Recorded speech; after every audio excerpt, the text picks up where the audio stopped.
مساء الفل.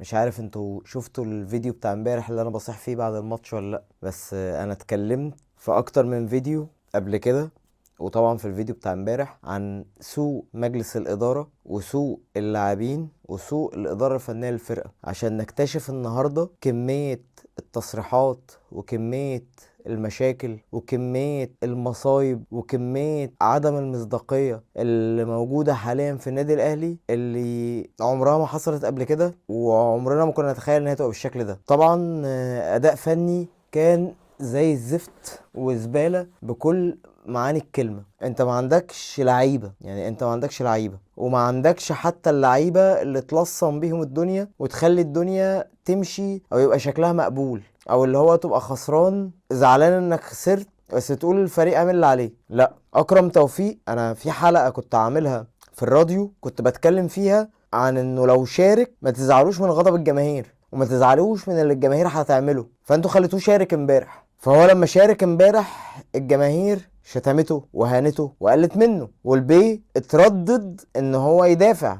هو اترقص ووقف ليه؟ عشان خايف على نفسه، عشان في مليون دولار في قطر من قطر القطري هيروحوا لو اتصاب. هو راجل موقع الكتروني، لسه ما فيش عقود رسميه ملزمه للفريق التاني، فهو خاف على نفسه من الاصابه. فانتوا تشاركوه ليه؟ عشان اداره ضعيفه، عشان محمد رمضان ضعيف، عشان كولر ما عندوش حلول. كل ده كوم. واللي حصل بقى في المؤتمر كوم تاني، لما المترجم بتاع النادي الاهلي يبقى مش بيترجم لصالح الفرقه، هو بيترجم لصالح الاداره. يبقى كولر بيقول انا ما حصلش حاجه في ملف الصفقات، ما عنديش معلومه، النادي الاهلي ما عرضش عليا حد عشان اوافق عليها او اختار، لغايه دلوقتي ما فيش جديد في الصفقات. فالمترجم يقول له كولر لا، مش هينفع نرد على السؤال ده ومش هينفع ترجم اللي انت بتقوله عشان ده هيعمل مشاكل. البهوات اللي قاعدين على الكراسي بيخافوا على الكراسي بتاعتهم اكتر ما بيخافوا على مصلحه النادي. هاممهم كراسيهم ورأي الجمهور فيهم ورأي الناس فيهم اكتر من مصلحه النادي. فاكرين في فيديو قبل كده برضو قلت لكم ايه؟ قلت لكم طول ما الجماهير مش مبسوطه، طول ما الجماهير مش راضيه،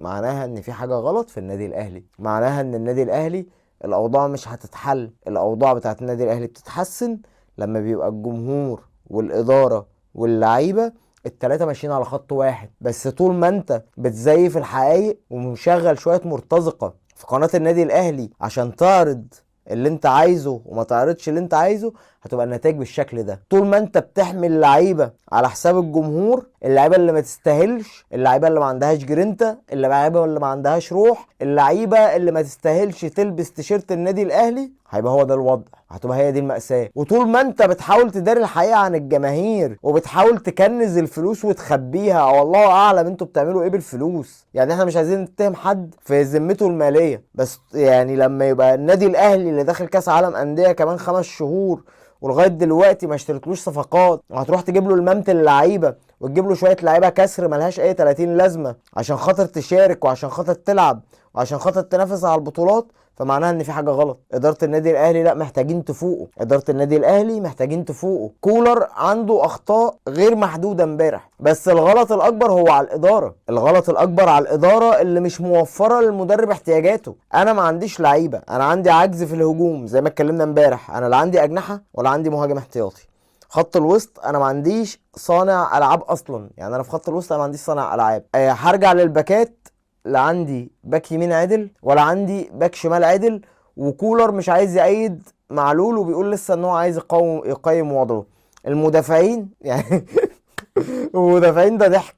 انا عندي ياسر ابراهيم ورامي ربيعه اللي هما الاثنين لو رحت كده عند واحد بقال حبيت تفكهم هيقول لك لا والله ما عندناش فكه، كانك بالظبط راح تديله جنيه وتقول له فكهولي اربع، هيقول لك لا والله بطلنا نشتغل في الاربع. ياسر ابراهيم وخالد عبد الفتاح ورامي ربيعه هم تلات ارباع ما كملوش جنيه، ما كملوش لعيب، يعني هم التلاتة ما كملوش لعيب. وفي حراسة المرمى عندي شوبير، يعني شوبير كويس، يعني شوبير كويس، وفي مصطفى مخلوف وحمزة علاء، يعني حراسة المرمى في امان. ومش هقول الشناوي لان هو بالنسبة لي هو القائد بتاع الشلة الفاسدة، يعني الشناوي ده القائد بتاع الشلة الفاسدة. لما سيد عبد الحفيظ يقول ان الاهلي فرقة في المتناول وبعد كده قناه النادي الاهلي تبقى بتخبط فيه، لا ما هو الاهلي فرقه في المتناول. انا امبارح يعني انا كل الكلام اللي انا قلته امبارح انا قلته بعد الماتش ما خلص، ركبت العربيه وسجلت الفيديو. اتقال امبارح في برامج التلفزيون من الناس الاهلاويه اللي بيفهموا كوره، اللي عندهم حميه للنادي الاهلي. الاهلي دلوقتي فرقه في المتناول، اي فريق خماسي التشكيل اللي كان بيلعب امبارح ده يحط عليه لو فرقه في دوري المدارس هتجيب التشكيل ده هتشيله 6-7 عادي بالمرتاح. الحكم كان وحش وكولر عنده اخطاء، بس اللعيبه اللي لعبت دي اولا دي يعني ايه، مش هنقول دي حدود امكانياتهم، ده 75% من امكانياتهم، فهو ما عندوش اللي هو يديهولك اكتر من كده. يعني هو ما عندوش اللي يديهولك اكتر من كده.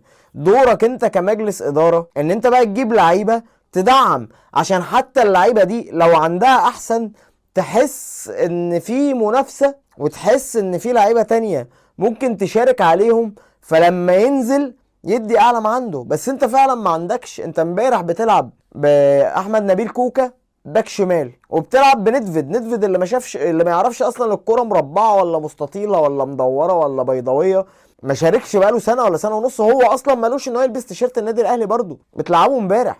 عمر الساعي انت بتلعبه عشان انت مضطر، عشان ما عندكش بديل، ورغم عن كده الولا نزل واحرجه. ما قعده اهو 4 شهور ولا 3 شهور حطه في التلاجة، وهو احسن من اي حد كان بيلعب عندك خط وسط. فريق النادي الاهلي حاليا في 4 لعيبه، يعني في 4 لعيبه كويسين، والباقي زي الزفت. عندك مصطفى شوبير، امام عاشور، عمر الساعي، ووسام ابو علي. 4. انت محتاج 7 عشان تكمل فريق. لما تجيب 7 لعيبه، يعني انت لما تجيب 7 لعيبه فوق ال4 دول، نقدر نقول كده ان احنا ايه، ممكن بقى ننافس ونبدا نشوف الكلام بيقول ايه، ونحط مين في التشكيل ونطلع مين من التشكيل والكلام ده. لكن قبل كل ده مفيش. ده غير طبعا الفضيحه بتاعه النادي امبارح، وفضيحه مجلس الاداره، ان مجلس الاداره يبقى عاطي تعليمات للمترجم ان هو يقول الكلام اللي على مزاجه، او الكلام اللي على مزاج مجلس الاداره، وما يقولش الكلام اللي مش على مزاجهم. دي فضيحه، يعني دي فضيحه في تاريخ مجالس إدارة النادي الأهلي على مر العصور، من يوم ما النادي اتأسس، إن لا في شفافية ولا في مصداقية. أنا أكرم مفتاح، واستنوني في فيديو جديد، والفيديوهات هتبقى كتير الفترة الجاية. يعني طول ما الوضع بالشكل ده فهيبقى في فيديوهات كتير وهيبقى في كلام كتير. ولو عجبك المحتوى اللي أنا بقدمه ومقتنع بالكلام ده، يا ريت تقول رأيك في الكومنتات، وما تنسانيش من اللايك والشير والسبسكرايب. أشوفكم في فيديو جديد. السلام عليكم.